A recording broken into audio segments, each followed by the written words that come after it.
Hey, folks.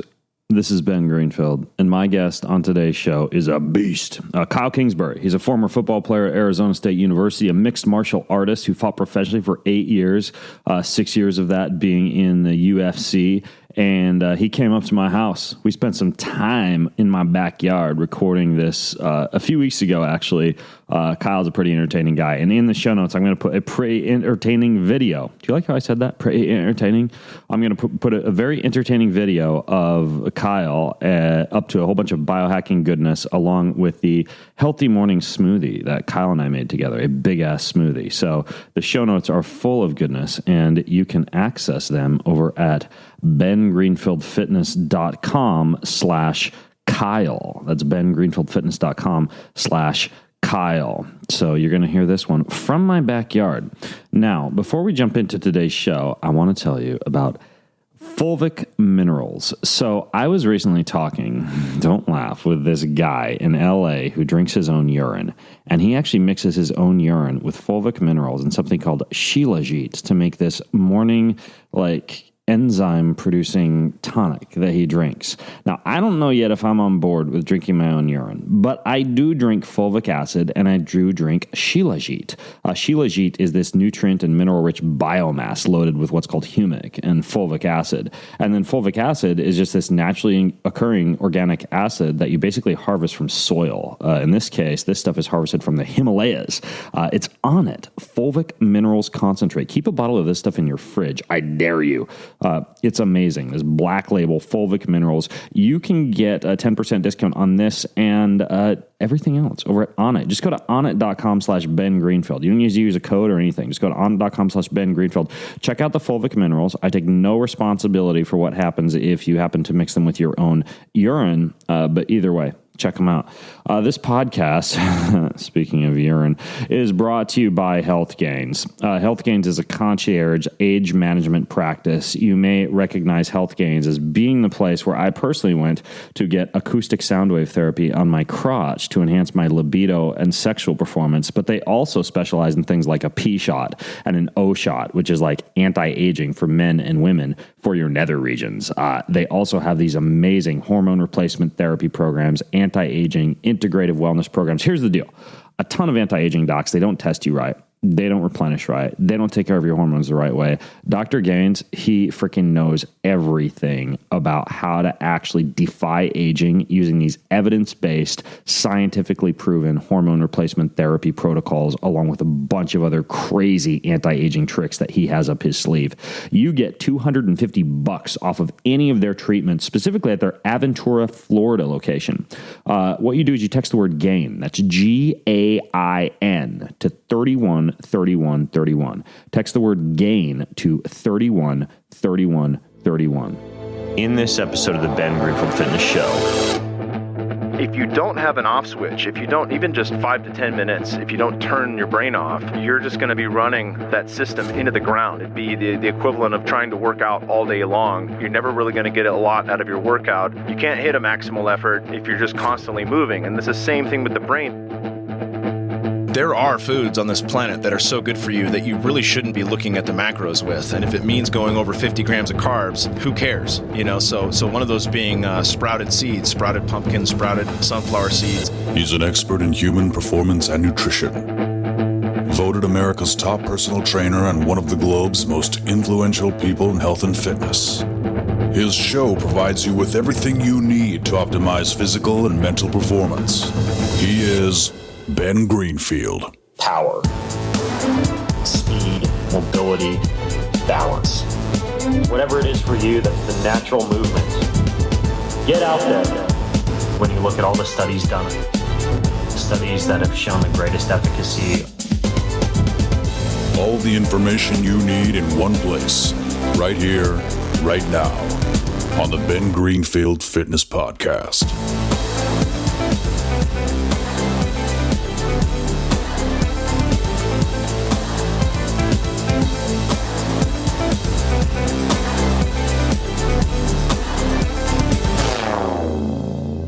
So, Kyle, you're picking little cacao nibs out of your teeth there. How was that meal? I'm still working them out.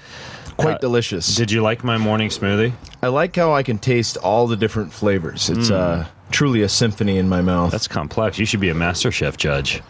You know, a lot of folks who I have over to my home who I feed my morning smoothie to, they tend to kind of make a frowny face, and then one edge of their mouth goes up a little bit, and then they ask me if I have any scrambled eggs or bacon, and apparently they don't like the medicinal taste of my morning smoothie, but I absolutely love it when you shove 30 superfoods into a blender. I'm not sure they understand how good cinnamon is, how good turmeric is, how good cacao is. Yeah. We shot a whole video of, well, this morning smoothie was ice and lemon at the bottom because the coolness from the ice and the ascorbic acid from the lemon helps to prevent oxidation of all the other relatively expensive things that we proceeded to place into the smoothie. We added a whole box of Kettle and Fire organic bone broth. We added some organic wild arugula, Ceylon cinnamon to lower that postprandial blood glucose response, even though there really aren't a lot of carbohydrates in my morning smoothie.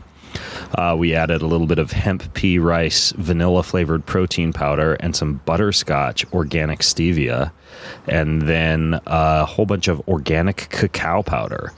And then we blended that all up over the ice, and we broke up a Nature Bite bar, and we put one of the Greenfield Fitness Systems Nature Bite bars in there. And we put a nootropic energy bar that the folks at True Brain sent to me. We crumbled that up and put that in there. A whole bunch of organic unsweetened coconut flakes. And by the way, all these other things are after we blend, right, Kyle? That's right. We can get the chewableness. Get a little chewable. And clustered sea salts, little Aztec sea salts. And what else do we do? I said cacao nibs. Yeah, cacao nibs, and that was it. And each of us got our own blender bowl because it's so big.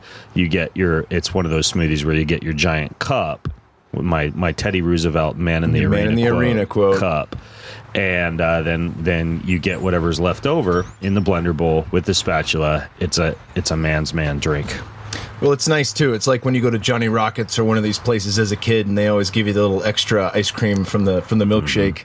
You want to have that. You want to have that feeling. Whenever I go anywhere and I have them make me a smoothie, I always lean over the counter and I watch them, and I see just as they're about to throw that wonderful blended smoothie into the trash, which is what they do. You know, they just rinse it out and toss it. I tell them, hey, why don't you grab an extra cup and put some of that goodness in there? I'll take that off your hands for you. Let me get both. Yeah. So I've had Kyle, for those of you listening in, who I'll introduce here in a moment, over at my house the past couple of days. We've also been throwing out some workouts. How'd you like this morning's workout, Kyle? Well, it started a little rough, but you scaled it down for me, thankfully, and it was phenomenal. It was good. It was a good pace of jack the heart rate up, get the body moving, and then kind of tone it down, control the breath. You know, when we're doing some of the other exercises towards the end of the rounds, like the glute ham activation.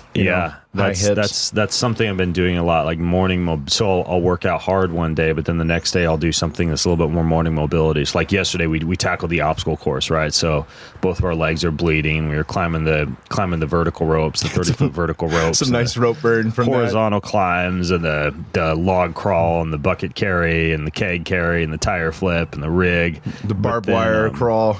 Yeah, but then this morning, you know, it's basically like some easier, lighter kettlebell get-ups, some rollouts with like an ab wheel, goblet squats, but not like incredibly heavy, more like range of motion goblet squats. We did, what else were we doing? We did that little bridges. Plank exercise you did where you supersetted with the ab rollout was phenomenal. Yeah, that's a really good morning mobility exercise. What you do, for those of you listening in. And by the way, just so I don't leave this too far in the background for you, that smoothie that we talked about, we video recorded the whole thing, and you can go to bengreenfieldfitness.com/Kyle. That's bengreenfieldfitness.com/Kyle, as in Kyle Kingsbury, Kyle, if you want to watch the smoothie goodness ensue, as well as any of these exercises or anything else we talk about. But this plank exercise, I really like it for your pelvic joint and your pelvic mobility. You just get into a plank position and you take your ASIS, that hard bone on either side of your hips, and you rotate your ASIS and then drop it down to the ground until you get it to touch the ground. And then you rotate back the other direction and you do it in the other direction. I could feel that opening up the psoas. Yeah, it felt really good. Yeah, exactly. So our psoases are nice and open for this morning's show. Who is Kyle Kingsbury? Who are you, Kyle? Former football player, Arizona State, right? Yep. What position? Defensive end and defensive tackle. I was too small to be a good D tackle and too slow to be a good defensive end. Nice. I like it. But you were good enough to be an MMA artist. You fought professionally for a while after that. Yeah, 8 years professional, 6 years in the UFC. And I only know this because we went down to the rope swing at the Spokane River. And we were getting ready to jump off the rope swing, and someone's like, "Kyle Kingsbury, UFC fight!" And all of a sudden, there's Kyle Kingsbury. All the kids are coming over wanting to pose for shots with Kyle, while the rest of us slunk into the backgrounds and played on the rope swings. As Kyle they recognized you because the way you were talking into the camera, they were like, "Oh, I think he's a YouTuber. I've seen them YouTubers before." Yeah, so that was nice. No, see, I was a random YouTuber, but they actually recognized you. Anyways, though, for those of you listening in, Kyle knows a lot. Actually, we've had a chance to touch on a lot, from longevity to plant-based medicine to a lot of these workouts to family and kids and beyond. And so there's plenty that we could talk about today, and plenty that I've heard you talk about as well. So. Rough to actually know where to start, but you told me about a few things that you were interested in discussing, and so I've got a whole list in front of me. And one of the first things that you told me, and this might sound completely random, is that you've been into really, I asked you how you're working out these days. And you talk about how you're trying to utilize the hormetic effects of certain activities to enhance your fitness, rather than just crushing it with hard workouts. Really focusing more on hormetic stressors. So tell me a little bit about that and how you're utilizing hormetic stressors. Well, I guess the concept would be I had to bust my ass for so many years in fighting. It was kind of like, what are the cheat codes I can enter in to create some type of systemic response where my body's going to respond and really think of things ancestrally, like, all right, if we don't have air conditioning in our cars, air conditioning in our homes, and things like that, like, how would we live? What are the types of stress that our body would encounter? And I live in Las Vegas now, so it gets pretty hot. And so I was telling you about the poor man's sauna, the poor man's heat shock protein guide that I'm doing, where I get a sauna suit, like you would cut weight in before a fight or something like that. And I'll throw this guy on with some sweats underneath, get the headphones going, and I just go for a nose breathing walk. So I try to time that in the middle of the day after a heavy powerlifting session. Are you talking about like one of these sauna suits you can just like buy off Amazon? Yeah, like $30. Like a giant wrap of aluminum foil around. Yeah, pretty much. So I'll throw on some sweats, a few layers underneath. That way I have something to sweat into, and then I'll throw that on over the top, and it'll be 105 to 115 depending on when I'm going out in the day. And I'll really focus on nose breathing the entire time. And I was doing this in April when we first moved out there, and it was pretty nice weather, high 70s, low 80s, so nothing too hard on the body. But I wasn't sure that I'd be able to get through this 100 degrees that was coming over the summer. And it's amazing how fast the body adapts and responds when you put it through things like this, because just in a matter of weeks it jumped into the hundreds, and I'm able to continue to do this. So I used to do this when I trained for Ironman Hawaii. What I would do is in the summer, I just wouldn't use my AC at all. I'd drive around with my windows up and purposefully get the car as hot as possible and just choose the middle of the afternoon to go run errands. And I would get home just drenched in sweat. Poor man's sauna. But it worked. You don't have to actually go buy a spa membership or buy some fancy infrared sauna for your basement, which is nice. I will be getting that. We have been spending a lot of time in my infrared sauna, by the way.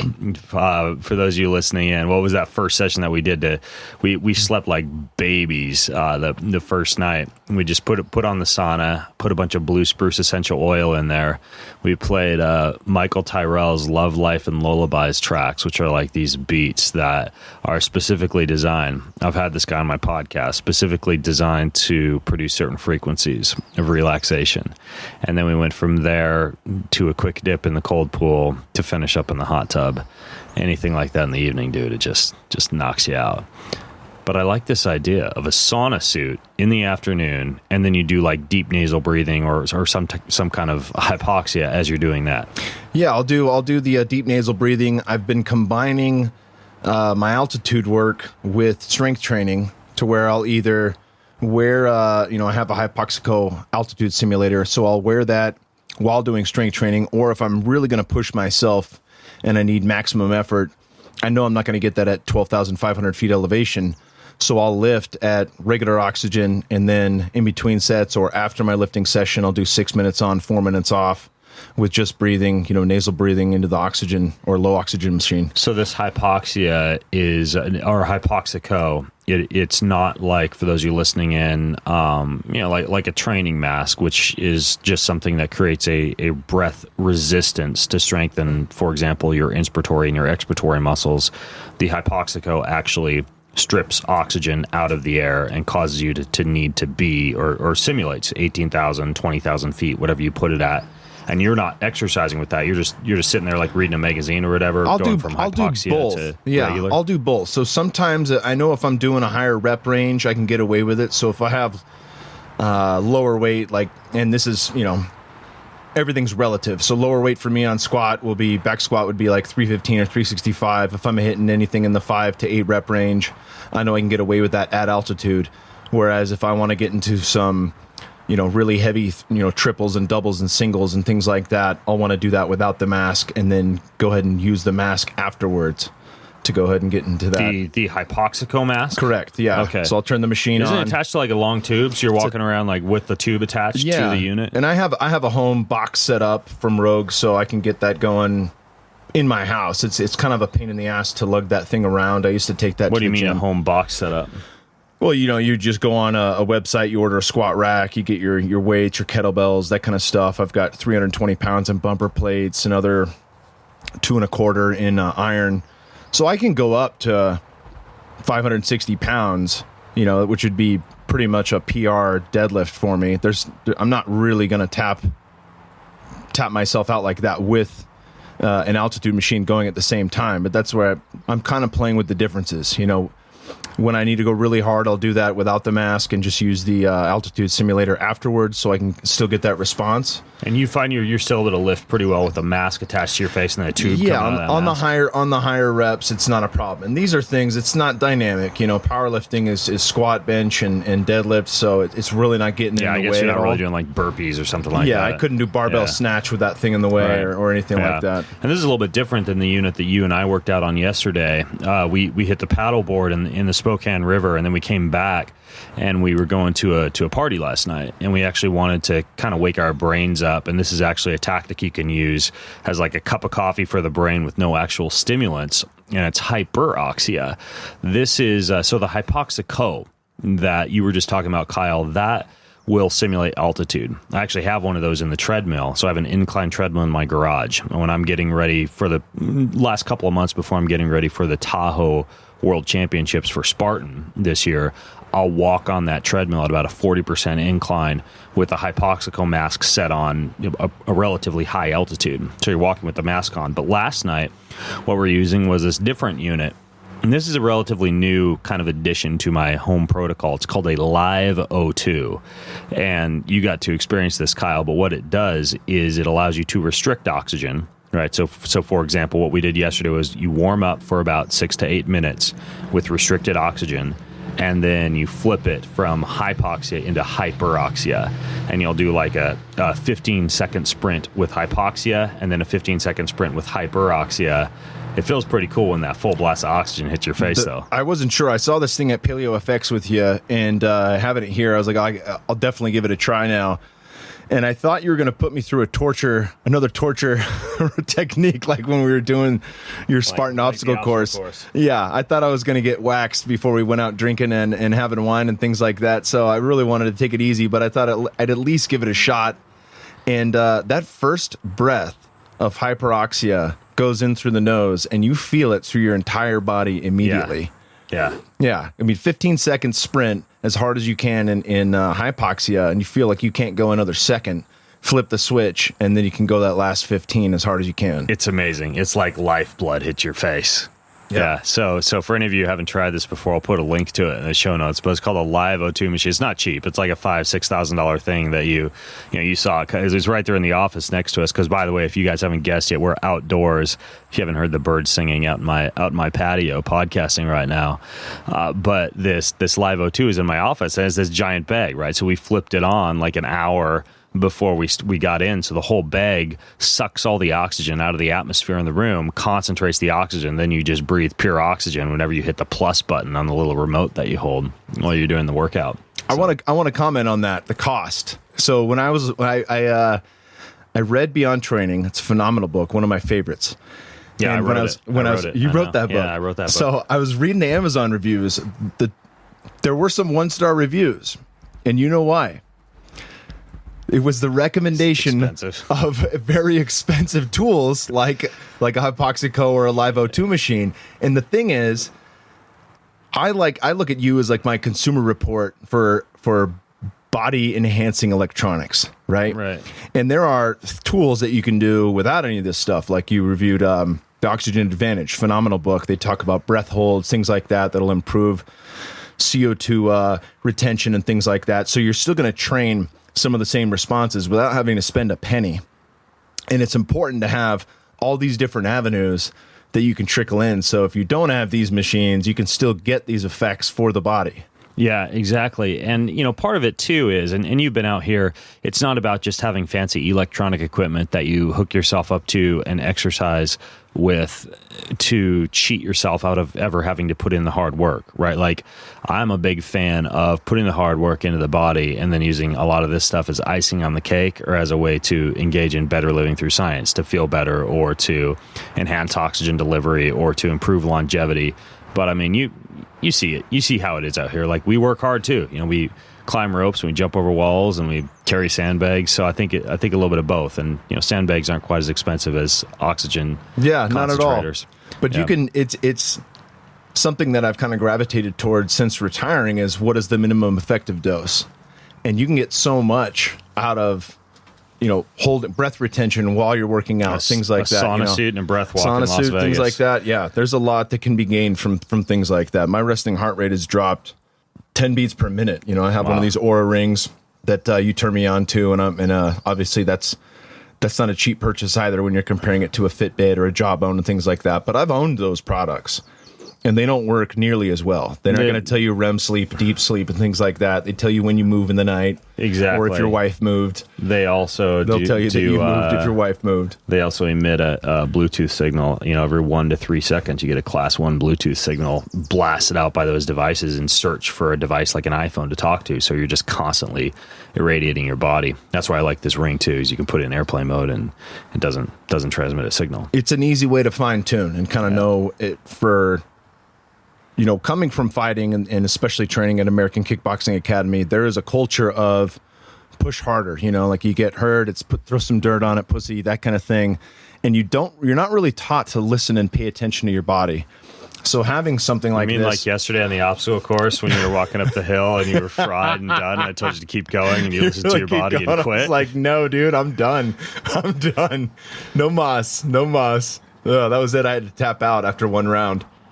Yeah, the thing is, though, you've got a lot more muscle than I do to carry and cool with your training regimen. I felt that on the rope climb. Yeah, because on the descent of the rope climb, I went to failure. So about halfway down, going nice and slow and controlled, I ended up getting a nice little rope burn there, trying to really slow myself down and the grip failing. But it was awesome. Yeah, and by the way, for those of you listening in, that we put a Manuka essential oil on it. For those of you who haven't tapped into Manuka honey or Manuka essential oil, any topical wound or scar like that, dude, I have that stuff out on the counter right now for the barbed wire wound on my back from that Spartan race last weekend. But that heals stuff up like Wolverine. It's crazy. So Manuka honey works well, but if you can get the actual oil like we were using, that's like pounds and pounds of Manuka oil just steam distilled into one tiny little bottle. Yeah, and that's not going to break the wallet or break the bank. No, that's only like $7,000. It's easy Yeah. buy. So when you're doing these hormetic stressors, right, like restricting oxygen, for example, with this hypoxic approach that you have while you're weightlifting, or you are wearing a sauna suit, have you found that works well when you're combining it with other strategies, like combining a hormetic stressor with fasting, or using some kind of supplement, or are you doing hot cold immersion, or like what kind of other things are you doing to go along with some of these unconventional hormetic stressors you're using? Well, here's something I wanted to pick your brain about, because when I went to XPT, and I know that you've been a part of that, I went down in Malibu. They do their cold first thing in the morning on an empty XPT, stomach. to clarify, that's the performance breath work. Well, what's XPT stand for again? I forget. It's Brian McKenzie. It's Brian McKenzie. It's Laird Hamilton, Gabby Reese. You Kelly do like Surratt's underwater there, breathing, Dr. and mobility Andy Galpin. work, and they're combining basically everything you could think of in terms of boosting the body in unconventional ways. Yeah, and by the way, I'm actually going to be doing a clinic with them in Kauai this December. I'll put a link in the show notes at bengreenfieldfitness.com/Kyle. If any of you want to go to that, and you yourself can freeze and almost pass out in water. That's you went to this. One of the things I learned from them was, because I was doing the Wim Hof method, and I would jump. You have to create space. You know, if you think of these things like an altitude training, that's a workout. Even if I'm sitting on my ass watching TV or reading a book, that is a workout, and it's taxing in the body. So if I'm going to do cold therapy and it's only a 5-minute session, I need to give that space prior to my next workout. I can't just jump in the car and go to jiu-jitsu. And I learned that the hard way. I showed up to a jiu-jitsu class, and it felt like I had been training for 3 hours just from that 5-minute ice bath once I got on the mat. Everything was tapped out. ATP stores were all gone. And so when I was at XPT, I noticed that they would do this. They weren't, I should clarify, they weren't all gone. You just had so much vasoconstriction going on that you couldn't access them. There we go. Lack of blood flow. Yeah, lack of blood flow. Body was taxed. So when I go to XPT, I see they do this first thing in the morning, or they'll do it right after some of their underwater training with the breath holds and things like that. And then there's maybe a 2-hour gap with some smoothies, some really high profile, turmeric tea, things like that. They're going to help the body, and some breath work. So you're able to recharge the system and then give it space. And then you can go into a hard workout a couple hours later. So learning that was a big deal for me. But then also this idea that we had talked about, where there are certain things that you take that are good for you, like high dose vitamin C, things like that. But if you were to take them prior to a workout, they would minimize the training effect. And so or after workout, really. Or after workout, right? So giving it that space, because these things are good for you, your body does want them, and they help you with recovery, but timing of things like that, right? So also timing of your cold bath, because if you were to jump into an ice bath right after really heavy strength training, you might minimize some of the inflammatory response that's going to be helping you to gain more muscle and more strength. And I think it depends too. And the reason that I say that is this morning, for example, you and I did a workout. We followed up that workout with cold water and hypoxia in my cold pool back there. And then we came inside and we had a smoothie. And a lot of the ingredients of that smoothie, like I just mentioned when we were talking, there was ascorbic acid and, an antioxidant from the lemon. And we had turmeric, another antioxidant. And people would say, oh, you're blunting the hormetic effects of that training session. The way that I view things is, if I do a training session that has a ton of breath work, right, which is going to create a lot of potential for oxidation, or the need for your body to learn how to bounce back without having exogenous antioxidants or things that are going to blunt that hormetic response into the body, I won't do something like that afterwards. But for me, what that would mean is 45 minutes of hypoxic underwater swimming, right? Like a real true breathwork session. Or like this morning, what we did, I classify that as primarily a mobility session. There wasn't a lot of eccentric muscle tissue damage. There wasn't a huge metabolic load like there was when we were doing the obstacle course yesterday. And so the type of meal that I'll choose after that, or the type of like cold water immersion or something like that, is far different than like a very hard workout, where sometimes just to get the body core temperature down, I'll jump in and out of the cold pool very quickly. I won't do a longer, like 5 to 10 minute soak like we did this morning. And then afterwards, I'll make a smoothie, but it won't have the vitamin C and the turmeric and the extra antioxidants in it. So you kind of step back and you look at your training session, how much eccentric muscle tissue damage occurred, how much hypoxia was there, how long was it? And if it really is one of those brutal sessions that beats you up, that's where you can actually wait a little while to shove all the antioxidants and the cold baths and all these other things into your system, which sounds counterintuitive, but in fact, you're giving your body its own chance to heal. And then a few hours later, that's when you start to pull out the stops after your body has had a chance to upregulate its own stress response. Yeah, and even if you look at, the cold we did was, 60, 70 degrees. Yeah, this morning was not that cold. It wasn't freezing temperature. The vitamin C content in a lemon is still highly bioavailable and very good for you, but it's not like taking a gram of vitamin C, that kind of thing, right? Exactly. We weren't doing like a bunch of liposomal. It's not overkill. Yep. Yeah. Exactly. So you've got stressors like that. Now, how about from a dietary standpoint? I know that you have certain things that you do in terms of like fasting and ketosis, and obviously I don't want to insult people's intelligence by explaining what intermittent fasting or ketosis is, but at the same time, for example, you mentioned the microbiome to me and how you've discovered some things when it comes to ketosis, and I believe, if I'm not mistaken, the microbiome.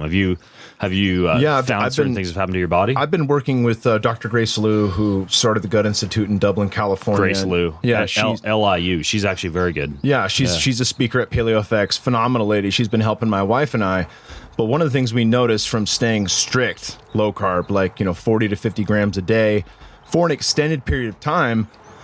And I saw this in, getting poop tests done, looking at, the balance of microflora, and it shifted over time. I would notice that if I stayed in ketosis, strict ketosis, that is, not low carb, but actually in ketosis for longer than 4 months, that I would see a dramatic change in the amount of fat-burning bacteria versus the fiber-eating good guys that we tend to know and love. So if we take a probiotic, a lot of those guys are going to really thrive on a high fiber, high plant-based diet, and those are the things they want to chew and break down and create butyrate and these good short-chain fatty acids, right? They're also our protectors. They help balance the microbiome. They make sure that candida's under wraps, things like that. So by staying in this long-term ketogenic state in preparation for my first and possibly only 50K Ultra that I did, I had like 90% fat burners, and I didn't realize this, but I had candida and parasites already, possibly picked up on a tour for the troops, way back in the day. Never really noticed it. Obviously, when you're low carb, you're not feeding those guys, so they stay dormant. They go into hibernation.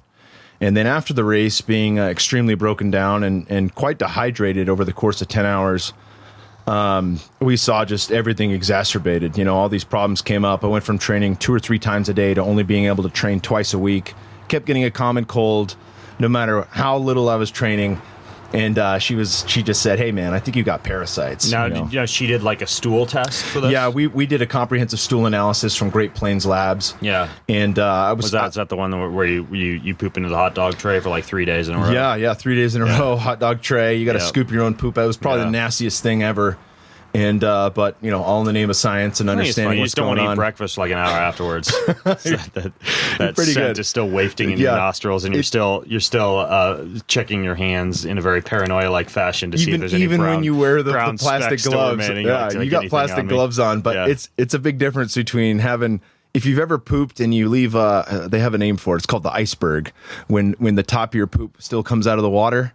Oh, that's me like every morning. Yeah, so you smell that and you're like, oh man, sometimes it's not that bad, sometimes it's bad. That's the best dump is when it's big enough to where it's no longer submerged. But when you shit in a tray, all of that's out in the open. It doesn't matter if you have the fan on, doesn't matter if you have incense burning. Yeah, you're breathing in some poop particles. Yeah, it's a different deal. Yeah. But the test showed that I had the highest level of parasites on the test possible and the highest level of candida possible. Congratulations. Yeah, I was pretty proud of myself, especially considering how we eat organic and how much I've really trying to take a dive into my diet, organic like that. After all. I was like, man, how did this happen? And one of the things that led to that was asking me about all the countries I've been in, and I've been in quite a few suspect countries doing goodwill tours for the troops. Ironically, it probably happened in Djibouti, Africa. So I got parasites in Djibouti is pretty much where I nailed it down, because that was the only place where we got off base and had tap water. Yeah, I got parasites in Djibouti. So it's taken about a year to work through that. Now, returning back to what you were talking about, though, but before I hear, because I'm curious, even though some parasites can actually be beneficial for the body, in many cases, like an opportunistic parasite like that, you want to get rid of. I've come back from Thailand with those things, and it's nasty. You're up like clockwork every 2 weeks as they lay their eggs, and your stomach feels horrible. It's, for anybody who hasn't had a parasite, it's not fun. But you were talking about your bacterial ratio.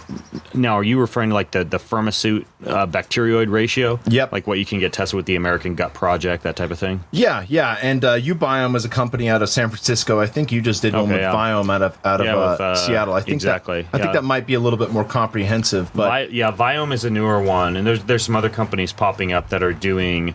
So the way I like to think about it is you can test, let's say, how much fruit versus how many vegetables that you have in your digestive tract via something like Ubiome or the American Gut Project, and look at your Firmasuit bacterioid ratio.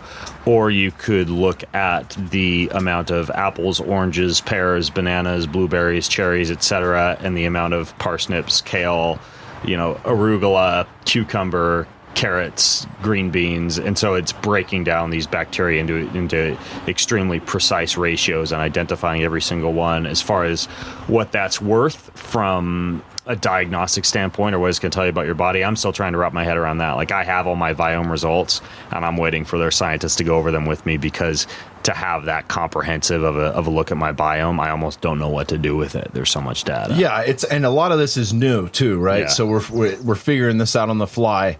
One of the things that we kind of came to the conclusion of was I needed more fiber. I needed to not think of things like, in talking with the guy that you just went down and recorded with, Darren Olean, the superfood hunter. Mm-hmm. There are foods on this planet that are so good for you that you really shouldn't be looking at the macros with. And if it means going over 50 grams of carbs, who cares? So one of those being sprouted seeds, sprouted pumpkins, sprouted sunflower seeds. They have a micronutrient profile that's unheard of. They're also high in fiber, high in protein, and high in really good fat. But if I'm trying to minimize and really lock in that under 50 grams so I get into this ketogenic state, I might miss out on that. Well, it's kind of like... You're missing out on the nutrient density. You're missing out on the prebiotics. Yeah. You can turn your gut into a veritable wasteland if you're not careful. That's even related to an article I wrote recently that I've been having to revisit a lot lately on coconut oil because of the recent controversy over coconut oil. My article on coconut oil had nothing to do with the heart disease factor, but instead the fact that coconut oil is inflammatory to the gut.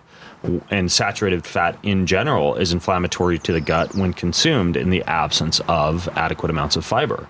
And that's why a lot of people who do like the high fat diet, coconut oil. So waking up, throwing butter, a half a stick of Kerrygold butter and a mountain of MCT or coconut oil, probably isn't ancestral. That's probably not how our predecessors lived and woke up each day. It's not such a great idea. Now, granted, when we made the smoothie this morning, and those of you who watch the video will see me say this, I used to go out to that garden that's back behind us right now, Kyle, in the morning before I did exactly what you just saw me do in the kitchen, and I'd be out there tooling around the garden for a good 5 minutes, picking some kale, some lettuce, some bok choy, some parsnips, cilantro. I'd go out and harvest some wild mint. I'd do a nettle, and I'd find all these various plant-based superfoods. But the problem is that when you add all of those to a morning smoothie, I will drink my smoothie and then I'll work like a dog until like 2 or 3 p.m. and just not stop, doing emails and consults and podcasts, etc. But the problem is you got to take a huge dump at about noon when you put that many plants in your morning smoothie. And so I've kind of, I do a lot more plants with dinner now, and even with lunch, than I do with breakfast. You saw me, it was just like a handful of arugula in the smoothie that we had this morning because, there can be a law of diminishing return with the bulk. But at the same time, you definitely want to. And we, of course, had fiber from the cacao nibs and tons the of coconut fiber flakes. and the coconut it's flakes. Not like it was a fiber deficient smoothie. But that is a huge error that you see a lot of people make is they'll switch to a ketotic based diet, but it's a low fiber ketotic based diet. And probably I would say, and I don't know if you're aware of these resources, two of the best resources that I'm aware of out there for a fiber rich ketogenic diet, or at least a fiber-rich diet that controls blood sugar levels by not introducing high amounts of carbohydrates, because I'm not necessarily sold on ketosis as the solution as much as controlling blood sugar fluctuations and controlling long-term blood sugar elevation. That appears to be a better predictor of longevity and health than whether or not you're producing a lot of ketones. The two resources are the Walls Protocol by Dr. Terry Walls, and the book The Plant Paradox by Dr. Stephen Gundry, and specifically the ketogenic portion of that book, The Plant Paradox. Both of those, in my opinion, are perfect examples if you're listening and you wanted to see what a fiber-rich, low-carbohydrate diet actually looks like. Those are really good examples of how to do it and how to do it right. Yeah, and I'm by no means saying, I mean, when I was on Rogan's, I pretty much put the ketogenic diet on a pedestal. I think there is very specific uses for it as a tool.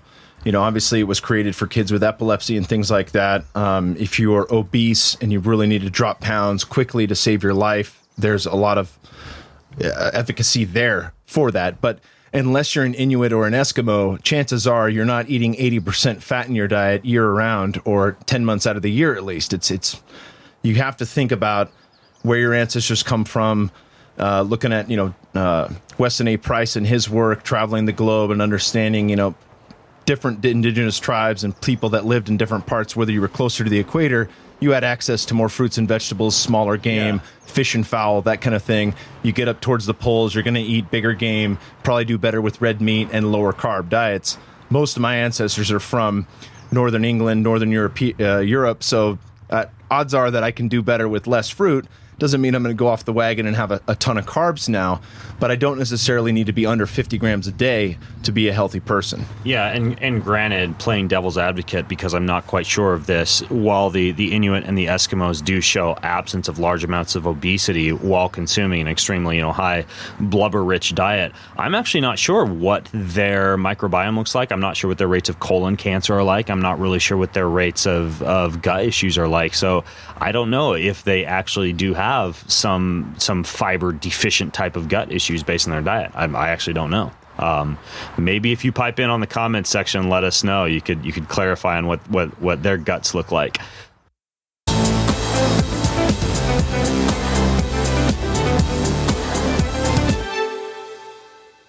Hey, I want to interrupt today's show. We'll get right back to the interview after this quick message. Hey, if there's one person that makes me quake in my boots, yet inspires me at the same time, it is a Navy SEAL. And not just any Navy SEAL, it's this Navy SEAL commander named Jocko Willink. You may have heard of him. He has a podcast. He's a very inspirational dude. He talks about responsibility and discipline and intensity and leadership. And he wrote this book called Extreme Ownership. But oddly enough, I've never actually interviewed the dude. However, Jordan Harbinger, my friend and the host of this great little podcast called The Art of Charm, has indeed had a chance to pick Jocko's brain for quite some time. And Jordan is right here with me. Jordan, what was it like to have this dude on your show? It was cool because I actually flew down to San Diego to do it in person just because I figured, good chance to get a better interview. So I happened to go down there and go to his office. And we were talking about decision making, which variables you can control and what you should be thinking about and focusing on. Because this is a guy who's made some seriously tough decisions in Iraq while getting shot at with, RPGs and stuff like that, and having to take ownership over people dying under his command. So we talked a lot about his maxim, discipline equals freedom, and how you stop small weaknesses that sometimes permeate discipline from having a negative impact on those same decisions that you have to make as a leader. And we talked about natural leadership. We talked about combat and the mindsets of combat. And it was cool. It was a little like kind of intimidating, not scary, but very cool. Cause I remember saying something like, what about combat? Is there anything that you miss? And he said, yeah, I miss the focus of having to look at something and be 100% focused on this one thing, because obviously you die if you lose in combat. And that was something that you just don't get anywhere else. And he had a lot of things to say about killing and having people trying to kill you. It was just a really fascinating look into the mind of a soldier who has trained other soldiers to be the best soldiers that we have, or the best men in combat that we have in America. I guess it's technically Navy. It was intense. It's intense. That's the word I would have to pick for this interview. Well, not to kiss up to you too much, Jordan, but I have a lot of respect for your ability to be able to get really interesting snippets and anecdotes from these guys that I think, guys and girls you're interviewing your show that I don't think a lot of people are able to get. You're a great interviewer. That's why your show is one of the few that I listen to. That's why I'm telling all of you right now listening in that you got to go over and check out Jordan's show. It's called The Art of Charm. You can go to theartofcharm.com. The episode with Jocko is episode 521, or you could just go to Apple Podcasts or wherever you find and digest your podcast of choice and look for the Art of Charm podcast. Thanks, Jordan. Thank you. Hey, I want to interrupt today's show to tell you about Earth Runners. So you probably know the benefits of going barefoot, right? You get improved biomechanics and stronger feet and legs and bones, and you stimulate meridian channels via reflexology points on the bottom of your foot. Bet you didn't know that. And you're earthed. You're actually connected to the ground. But unfortunately, when you put on shoes, it blocks all of that. So Earth Runners figured out how to create like this hemp earth grip footbed that has a copper grounded conductive lacing system and a copper plug that keeps you grounded. They even have these videos that you can check out on their website with a voltmeter showing the effect of sandals on the human EMF field. It's crazy. And they also have now these custom wool socks that allow you to wear your Earth Runners well into the fall, at least in California. I don't know about Washington State. But either way, they're Earth Runners minimalist outdoor sandals. You get a 10% discount on these bad boys. Go to bengreenfieldfitness.com/earthrunners. That's bengreenfieldfitness.com/earthrunners and use code BG10 for 10% off. All right, let's go join Kyle in my backyard.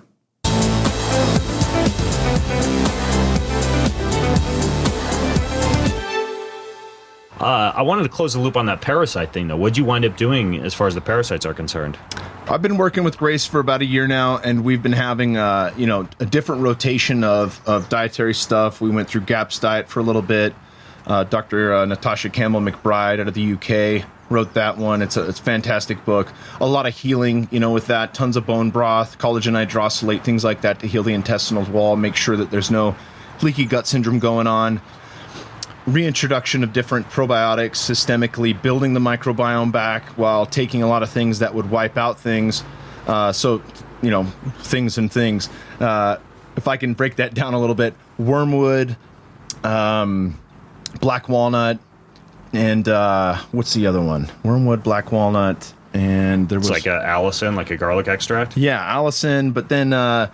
even things like oil of oregano, which is fantastic if your immune system's down. But if you were to take that for a long period of time, that actually kills everything. That'll kill the good guys and the bad guys. Oregano? Yeah, so understanding, like, if we take some of these harder in high core doses, things, high doses for an extended period of time, you have to understand why you use it and when you use it, and then really regulate, like, a rotation of things. Like, okay, I'm going to wipe these guys out for a couple weeks, but then give my body a break, rebuild the microbiome, so I'm making sure that I balance back the good microflora, making sure that I'm feeding those guys, and then kind of rotate things back and forth on and off. Rotation is incredibly important. Rotation from a seasonal standpoint, right? And if you look at Ayurvedic medicine or the different doshas or body types, or even a lot of Native American diets, there is a lot of dietary rotation based on seasonal availability. And of course, that's important due to the facts, a variety of factors. You are more sensitive to carbohydrate and insulin fluctuations in the absence of sunlight versus the presence of sunlight. And so higher amounts of fruit and carbohydrates in the summer can actually be okay. Or another example would be that your gut responds very good to like warm, kind of like rich, spicier foods in the winter, like hot foods, whereas hot foods in the summer can actually aggravate and create too much. I think it would be called in Ayurvedic typing like too much pitta, I believe. There's probably somebody just like wanting to jump through the podcast and throttle me right now. He's going to jump out of Lotus. My doctor now, my local physician here in Spokane is an Eastern medicine practitioner, and that guy's level, his body of knowledge is just, it's through the roof. And I know we've got some listeners who are very into this as well, but bear with me here. In addition to that, what you're talking about is the importance of kind of like both herbal variety and then also I would even say nutrient and caloric variety, right? So having your body go through phases or periods that you see a lot of religions implement. Fasting, I see my dad he follows Eastern Orthodoxy in a very religious way, and you'll see him and there's certain times there where he's like, I'm just not, I haven't had meat in like 2 weeks. I won't be eating meat for another week and a half or so. Well, that might seem strange if you look at things from a longevity standpoint, right? Like the Mediterranean diet and longevity, one of the things that we fail to take into account is that they fast a lot. They have certain periods of the time where they engage in meat restriction. There are certain periods of time where there are 24-hour fasts, right? Like Saturday dinner to Sunday dinner. And so while those are not things that people are necessarily doing every day, right? It seems like in America, we're like, oh, I'm going to go pure vegan, or I'm going to be a pure omnivore, or I'm going to do a 16-hour fast every day, no matter what. Damn it, 365 days a year versus I'm going to have these 2 weeks where, I'm working 2 24-hour fasts and a 16-hour fast every day, So rotation and variety versus just pure dogmatism in diet, I think is really important, and especially as you went through with your parasite and with your gut issues, you can fix things and then go back to perhaps not using as high an herbal protocol. You don't have to be on your wormwood for life type of protocol, right? Correct. And going back to what you're saying about rotation and kind of not being dogmatic. I mean, if you decide I want to try intermittent fasting, you don't have to decide that the way I decided to go into ketosis. You can say, let me work this in. So one of the things I've been playing with is if I do 2 really hard lower body lifts a week, odds are I'm going to wake up very hungry the next day, the day after that lift, because my body is demanding of calories, protein, and nutrients to recover from that. So I will eat breakfast the day after one of the, if I say I have a really heavy squat session Monday with some altitude training and possibly even a nose breathing heat shock protein walk in the sun, when I wake up, I'm going to need to eat, and that's fine. Listen to my body, have breakfast, lunch, and dinner that day, and then as I feel fine going to bed that night, maybe the next day I'll do a 16-hour fast, and the day after that I'll crunch that to a 20-hour fast, water only, maybe some black coffee, a cup or 2 in the morning, and be fine. But really working that in so that it is something cyclical, but it's also something that I can still pay attention to my body and have some leeway when I need more calories. I follow my body and do that. Yeah, and when you're talking about quantifying like that, and well, not quantifying, but more like listening to your body, are you using technology much? Like you mentioned the Oura Ring. I'm curious for a guy like you who played football and then competed at a high level in the MMA, who's very dialed into biohacking and fitness now, and who studies a lot of these things. And you yourself, I know, are launching a podcast as well, where you're interviewing a lot of folks in this sector. And I'll link to that in the show notes over at bengreenfieldfitness.com/Kyle for those of you listening in. What are you doing as far as technology is concerned? I mean, aside from walking around with a mask on your face while you're powerlifting, especially when it comes to like either self-quantification or other ways that you are either enhancing recovery or learning more about your body? Well, the Oura Ring really has been the best piece of equipment that I've purchased, and it's not cheap. It's not going to break the bank, but it's definitely not cheap. It's $300. But if you talk about some of these other things, like I had a Withings watch, a Jawbone, all these other things, they're not going to break down information the same way that the Oura Ring does. And they are constantly improving things. So one of the complaints that I had when I was talking to their one of the guys that works for them was that if I had a heavy powerlifting session, and I mentioned this to my strength coach, Jesse Burdick, because he was like, man, should I get it? And I was like, well, I don't know. Let's hold off for a second. If I did a max effort deadlift day, because my heart rate's not jumping through the roof and I have a lot of time in between sets, it would look like I was going for a walk in the park. So literally a slow jog would show more work output. Now they've added in this ability to put an activity in, right, which will change it. Press the little plus button and add in, describe what you've done. Yeah. And the whole reason why I kept with it through that was because sleep was the number one thing when it comes down to recovery and how I'm breaking down things. And it didn't matter what it showed for my activity level that day, because how I slept that night was telling me how hard I had worked that day. So a max effort deadlift day is obviously going to take its toll on the body and the central nervous system. Heart rate variability is going to drop. I might get my lowest resting heart rate much later in the night as I'm recovering and things like that. Body temperature might be elevated throughout the night. All these things are mapped and broken down onto the app. I've found the complete opposite to be the case. I actually just this morning, I don't know if you've seen it yet, I released a video on my website where I used the new dashboard that these folks at Oura, and by the way, this podcast isn't sponsored by Oura. I'm not sponsored by Oura. I don't think you have a financial tie to them. Financial ties. I just like to use it. But the idea, although if you buy it using my discount code, I get like a referral kickback or whatever, as an affiliate. But Other than that, the thing that I released this morning was their new cloud dashboard that lets you pull up anything. Let's say your body temperature, your heart rate variability, your level of activity, and the level of, let's say, deep sleep that you acquired during the night. You can compare and contrast all these variables. And what I found quite interestingly was a direct correlation between the amount of high-intensity physical activity that I accomplished each day, the drop in heart rate variability that occurred because of that, and an actual significant increase in my level of deep sleep. Meaning on any day where I beat myself up really hard, my sleep doesn't suffer. It actually gets better and deeper, which I guess makes sense to a certain extent. And I suppose there'd be a law of diminishing returns, right? Because I remember when I'd race Ironman triathlons, maybe part of this was due to all the sugar and caffeine I'd consume, before I got into doing them in ketosis. But I would have to take Valium to go to bed at night after racing for 12 hours. You'd think I'd just pass out, but you're so amped up, you can't even. Yeah, you can't turn it off. Yeah, at all. So it's interesting, but I've actually found a correlation between how hard I've worked and how good my sleep is. So you use this sleep self-quantification. Any other pieces of technology that you use to enhance life? I mean, I know yesterday you had at my breakfast table, you had photo biomodulation, you had in-ear light therapy. See, I wanted to test that stuff out. Well, like I said, you're my consumer electronics reports for anything biohacking. I can put a photo in the show notes of you guys, but Kyle is literally, I think you had 3 different pieces of high-end technology attached to your head all at once before breakfast yesterday. The only thing I didn't get was the ball zapper. Right. We still have to try the ball zapper. Actually, I don't own one of those. You mean the Gainswave device? Yeah. No, I want. That's like a $40,000 ball zapper.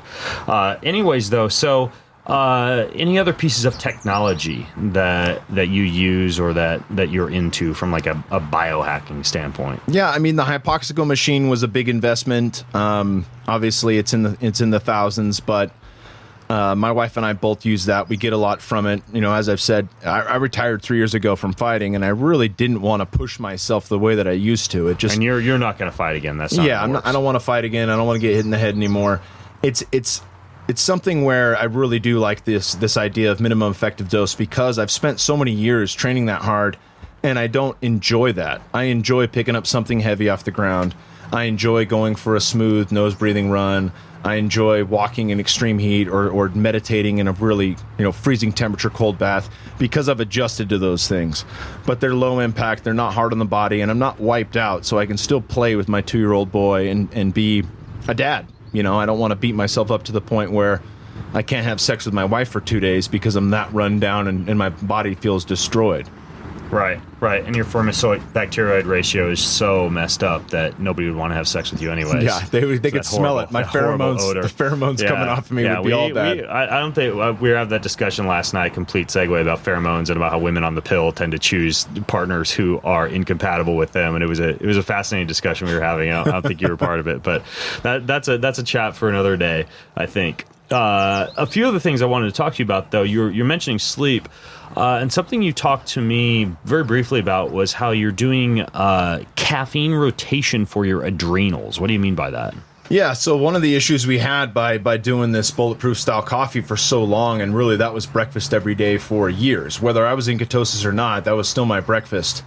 And just understanding, this worked up. So mentioning that I have a 2-year-old son, when my wife went off coffee, being pregnant, I still made a full pot every day, and I would drink the entire pot. This was a light roast, so much higher in caffeine, and that's what I got adjusted to. So we would split, once she was able to have coffee again, we would split that pot, which is still... The lighter roasts are the ones that are higher in the caffeine. Exactly, and so we would split that. And lower in the antioxidants. Lower in antioxidants. Yeah. So yeah, it was a real issue just in terms of necessity. When it starts to be something where, oh God, I have to have my coffee, you're no longer using it to go up, you're using it to get normal. And really understanding that about myself made me want to kind of dial that down so I could feel coffee again and really understand like what I'm using it for. Like I'll use that on a day where we have a podcast. I'll use it on a day when I have a road trip. I'll use it on a day where I have a really heavy lift or I want to be sharp as a tack, that kind of thing. But if I know I'm going to have a relaxing day and I don't have to do a whole lot, I'll use a tea or something with less caffeine in it. And it's funny because I went for a month without coffee. I switched to yerba mate thinking I was going to drop my caffeine level. And about 3 weeks in, I decided to read some more on yerba mate, and I realized the caffeine levels are quite similar to coffee. So I was like, oh, no wonder I didn't get a headache or have any withdrawal symptoms. I just substituted one for another. The research on this idea behind lower caffeine coffee is actually really compelling. And I recently talked about this on a podcast, how the caffeine content of a beverage, or just your caffeine intake in general, is correlated to your telomere length. And high amounts of caffeine increase aging, increase the rate at which telomeres lengthen. Whereas coffee and some of these caffeine-containing beverages, ironically enough, decrease the rate at which your telomeres shorten and have an anti-aging effect. So you're actually best served by choosing very tannic-rich beverages that only have trace amounts of caffeine in them. And that's why I'm actually a fan. You talked about caffeine rotation in that sense.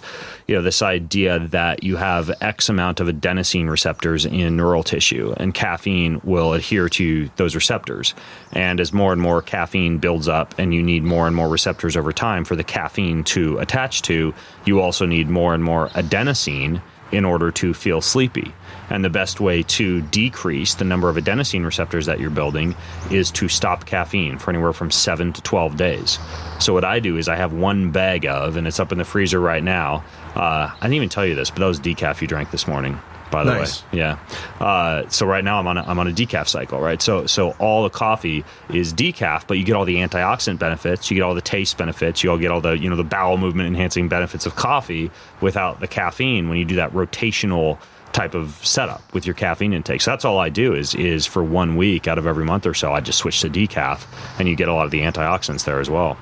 That's awesome. And still, it's kind of a brain trick because you still have that flavor of your coffee. It doesn't feel like, still get the I got to suck this tea down now. Yeah. And the mushrooms. We always have the mushrooms in. So anytime you have coffee at the Greenfield house, there's always a box of the Four Sigmatic chaga, or, today we had the turkey tail maitake 5 mushroom blend from Four Sigmatic. But I'm a fan of putting the mushrooms in the coffee, and then typically just a touch of stevia for a little bit of flavor.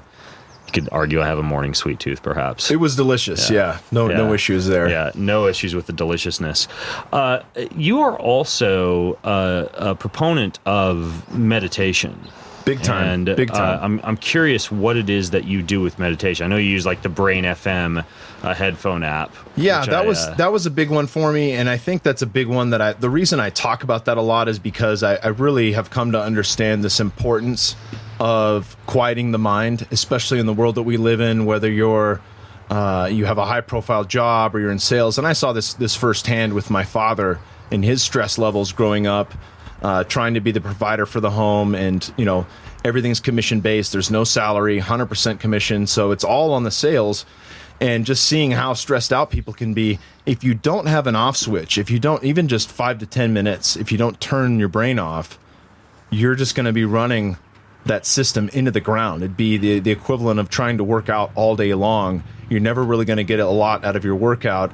You can't hit a maximal effort if you're just constantly moving. And this is the same thing with the brain. If we, from a performance standpoint, can push pause and give it some space to not think and to rest and relax, it doesn't even have to be a nap. And I'm big on naps too, but that will give so much more power to the brain when we do need to use it for creativity or critical thinking. And it is a booster for the brain, especially for the second half of the day.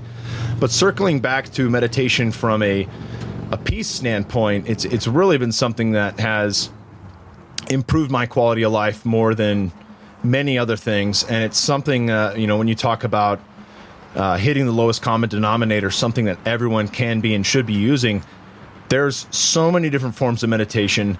When I first started, and it was very hard for me to quiet my mind and understand, like what the hell am I doing here? Like, why am I can't stop thinking. What is this quiet space that I'm trying to get to?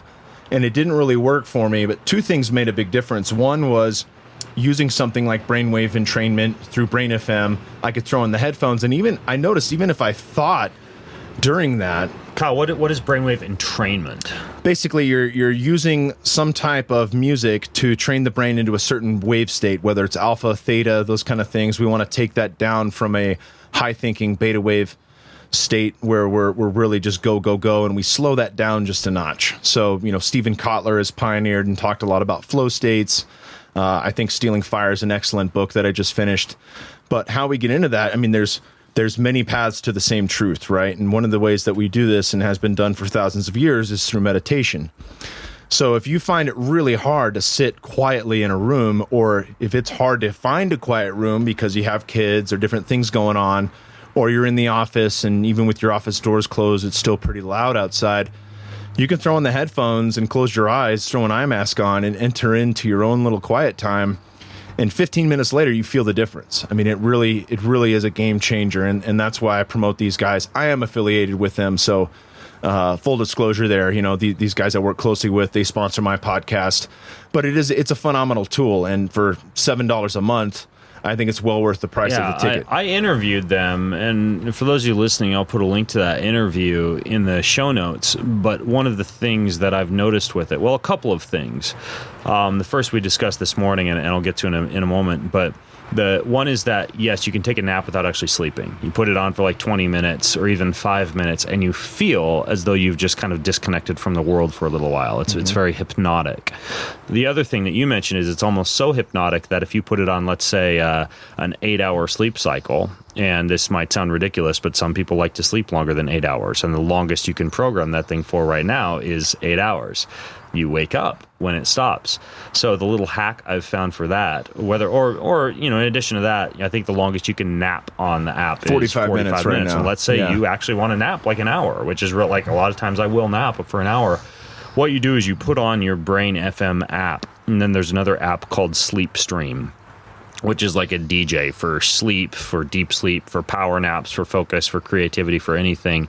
And I'll play that in the background of Brain FM. So I've discovered that my phone can play both sounds at the same time. You can activate both apps simultaneously. So you play the sleep stream at the same time that you're playing the Brain FM. And then when the Brain FM turns off, the sleep stream's still going and it doesn't wake you up. You don't get woken up abruptly. You stay in that state of sleep. So there's your little app tip for those of you who want to know how to have your Brain hack. FM and hack it. Another thing that I wanted to touch on was you're also very much into, I know, for example, you've been on the Joe Rogan podcast, and I believe that you talked quite a bit about ayahuasca on that podcast. And when we were paddleboarding yesterday, you were discussing, various successes and failures that you've had with that plant as well as other psychedelics. When it comes to psychedelics, what are some of the biggest things that you've learned as far as efficacy for certain situations, or dosages or sourcing, or any practical tips for people who would want to utilize psychedelics for any of the things that you've found them to be efficacious for? Yeah, I think that's a deep rabbit hole to go down, and certainly a loaded question. I think really a great place to start for people trying to get into this would be the Psychedelic Explorer's Guide by Dr. Jim Fadiman. He'll talk about everything from microdosing for creativity and just changing perspective all the way till going deep. So what would be considered a heroic dose, as Terrence McKenna calls it, 5 grams of mushrooms or more, things like that. What you need in terms of a sitter, a babysitter, basically somebody that'll sit with you and make sure that everything's okay. So if you hear an odd noise, or if the door knocks or there's some interruption, you have somebody to handle those situations for you and make sure things are fine. All the way up to a guide or a shaman. And obviously a shaman's going to have a different level of understanding of what the plants are doing and where you're at in that space, and be able to guide you through some of the tougher moments. But, really this is something that anybody who talks about psychedelics will talk about. This is set and setting. So your mindset going into it, you don't take these things when you're having a mental breakdown. You take these things when you're well prepared, you've meditated or prayed. But don't a lot of people use like microdosing with LSD or microdosing with psilocybin if they're, for example, like low on sleep? Yeah, and that's a whole different ballgame. I want to separate that real quick. These things are dose dependent, and the what you get from them are completely different experiences, even among the same thing. So if we're just talking psilocybin, if you were to have a 0.5 gram microdose, that's going to be a world different than having a 5 gram, 10 times the amount heroic dose, which will really shift. You're talking about things like dissolving the ego, an out-of-body experience, possibly having a visionary state where you can go through a dream world and experience things as other people. Or, I mean, we really don't need to get into the things that you see, but in terms of the impact that you have, I mean, these are some of the, when I talk about, and you joked about this with JP Sears, the micro level versus the macro, more is better, and that was tongue in cheek. But if I can quote Terrence McKenna, he was giving a lecture on Lorenzo Haggerty's podcast, The Psychedelic Salon. And while he's giving the lecture, one of the questions, he opened it up to the public to ask questions, and one of the guys said, "Is there a wrong way to take psychedelics?" And he laughed and he said, "Yes, if you don't take enough." And the reason for that is during the 60s, when it was all about flower power and partying, and you're listening to Jimi Hendrix and you're out at Golden Gate Park with 30,000 people, it's very easy to just say, "Oh, I'm going to try some of this, and I'm going to try some of that, and I'm drinking beers and this kind of thing." And you don't go in to your own meditative state where you're alone, you're quiet, you're in a dark space, and you can really dive deep. And the beauty of a macro or heavy dose of these things is to really understand yourself differently and to think of the world differently, to see the world with new eyes, to shift your perspective and to understand things about yourself maybe you couldn't understand. But you don't get that when you're surrounded by a large group of people. If you're out at a house party or a bar, it has to be a situation and a setting. The second part of this, the setting, where you can give yourself space to really dive deeper and understand things, and maybe face some things that you didn't know were there, or face some things that you don't want to face. That's a big one. When you talk about things like ayahuasca, and they talk about that as being the apex of teacher plants, so the pinnacle, one of the teacher plants, the deepest experience you could have among these things. And iboga is right up there with it. But out of all psychedelics, ayahuasca has been one of the most transformative and one of the hardest things that I've ever done. And it usually is that way every time. It's different every time, but it's a much harder situation to go through. Is it hard because it's uncomfortable physically, or because it's uncomfortable mentally? Because both. I mean, you're a fighter. You played football. I mean, it seems like throwing up and having some mild physical discomfort wouldn't be that big of a deal for you. Yeah, there is the physical discomfort. They call it la purga. You're going to purge of some sort. And purging could be laughter. It could be crying. It could be a physical purge, like vomiting uncontrollably or pooping your brains out, which has happened to me more often than not, especially with the parasites and candida. But there's some mental stuff. I mean, if you think about things that we go through life and something happens to us and we try to forget it, therapists will say you're blocking this memory out, let it come up and these kind of things. And the truth is, everyone's got baggage. Everyone goes through stuff. And even the super rich kid that grew up having everything, whose dad was never around, never went to one of his games, was out of town all the time, went on trips and left him at home with a live-in nanny, that kind of shit, that kid's got problems too, right? And so when you take a substance like this, you basically throw the curtains back, and whatever's underneath is going to rise to the top. So the things that you're bothering, if you had a really traumatic experience like a rape, or if you're a soldier and you watched one of your friends and fellow veterans die right in front of your eyes, you might go through that entire experience all over again. But seeing it for the second time allows you to see it from a new angle and allows you to heal from that and move on. And you might think you're over that, but it's really about getting through that another time to understand it differently and truly heal from it, that allows you to move on and experience life differently. One thing that I'm extremely curious about was that yesterday when we were on the paddleboard, you said something like, I asked myself a question to get the answer. And is that something that is typical in a ceremony like this, where you would actually say something to yourself? Are you cognizant enough to say, because I haven't done ayahuasca before, for example, so say, hey, I want to know this about whatever. Let's say, let me think of a good example here.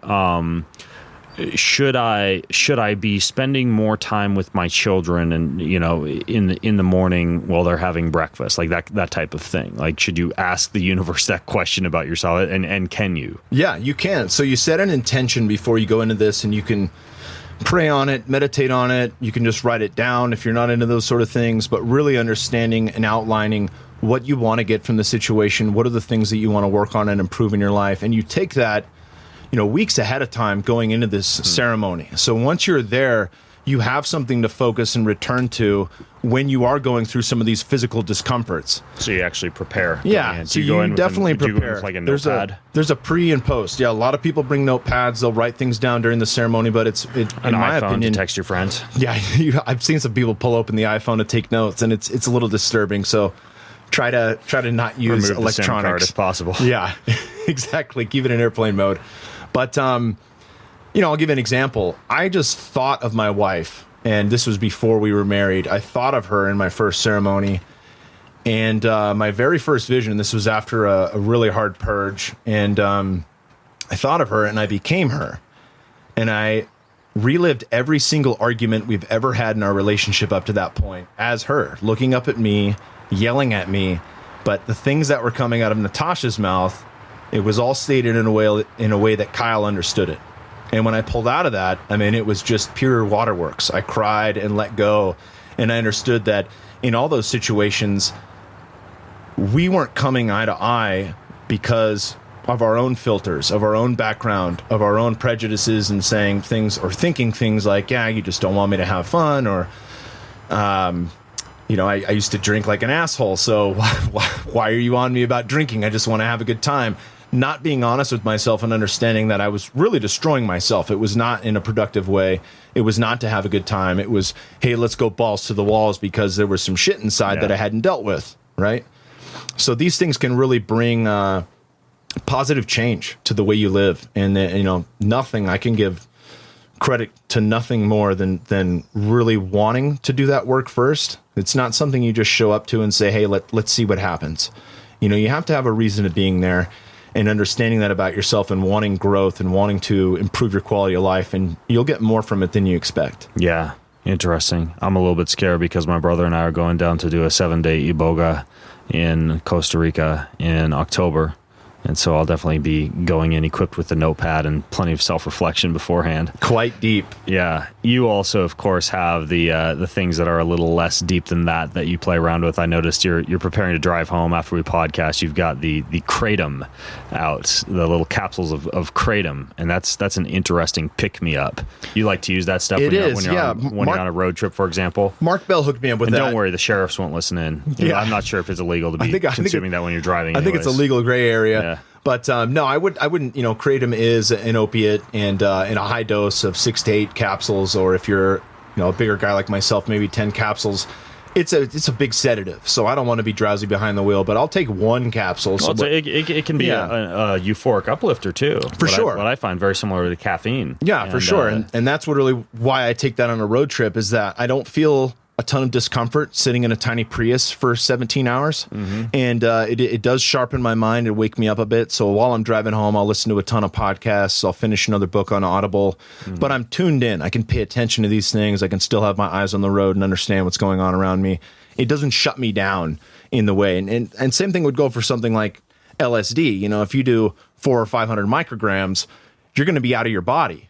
But if you take a microdose of 10 micrograms up to 50 micrograms based on experience and size, you're not going to experience that at all. You're going to be highly tuned in. And that's, a big reason why a lot of these Silicon Valley tech guys are getting into it and really work on it for creativity and innovation. I'll do it typically for a big writing session about once a week. I have a little volumetric doser up in my bathroom and just do about 10 exactly. And it's very good for that, for lateral thinking patterns, and for almost like merging your right and left brain interaction. It kind of keeps you out of being in a super overly analytical mode and more open to creative ideas seeping into anything that might otherwise be analytical. Yeah, so it really is interesting. It's fascinating because science is catching up to things that people were saying a long time ago. And this goes with everything from yoga and meditation onto psychedelics, and a lot of the work that's being done by Roland Griffiths at Johns Hopkins University and things like that, where they're doing fMRI and brain scanning while people are under the influence of LSD and psilocybin.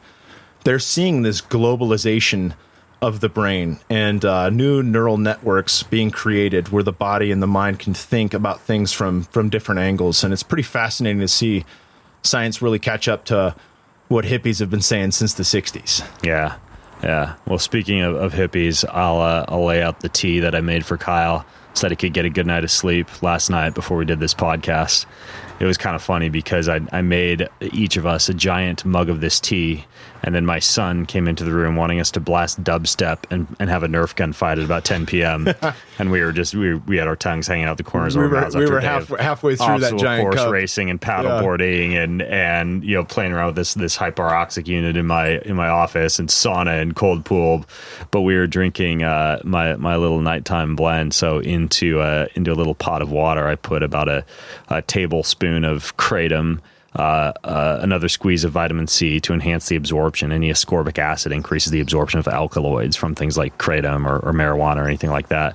We took some of my company's nature CBD capsules with the ashwagandha and the lemon balm, broke open 8 of those, and so we put about 80 milligrams of CBD, no THC in there, a couple of packets of the 4-sigmatic reishi, which is like a relaxing mushroom extract, a little bit of stevia for flavor, a little bit of cacao for flavor, and a little bit of what's called copaiba oil, which is, it's kind of like this agent that increases the absorptibility and deliverability of just about anything that you mix it with. And so we put a few drops of that in there.